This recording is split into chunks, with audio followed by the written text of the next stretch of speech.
Alright, here are some of the tools you'll need for this job. A 6mm hex key, 4mm hex key, 3mm hex key, a torque wrench with multiple bits, a T25 Torx key, a rotor alignment tool, some pliers, and some rubber gloves.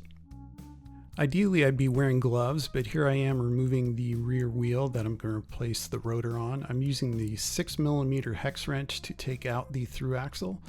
Now I am going to lift the derailleur and pull out the wheel. I've already removed the chain in case you're wondering. Now here's the rotor with the torque screws. We'll need the T25 torque wrench to remove them.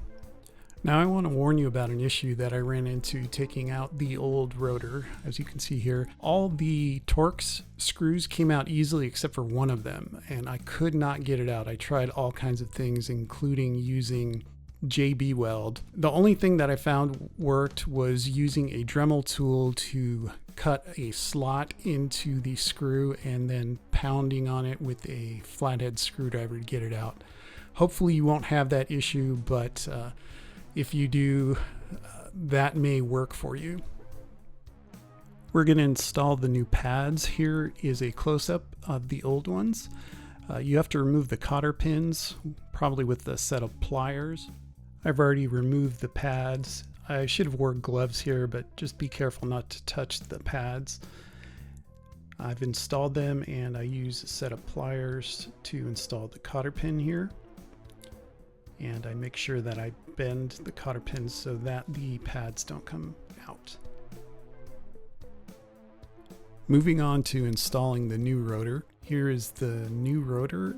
I'm putting it onto the hub, aligning the holes. Now I'm going to take each one of the new Torx screws with a little bit of park grease on them so that they don't seize. I use the Torx wrench to tighten them hand tight. I do each one a little bit. I try to do a star pattern. Once I get them all installed, then I'm going to go around in a star pattern and torque them to spec. I recommend checking the website of wherever you got the rotor or hub from, and that's the install onto the wheel. What I don't show is putting the wheel back onto the bike. It's the reverse of the beginning of the video when we took it off. I also don't show doing the rotor alignment and getting the pads distance to the rotor setup. That might be a future video. I'll put a link in the description to some great videos from Park Tools. But there you have it. Here is a little bit of me riding right after I made this change. The brakes were working fantastic. It was great to have full power again.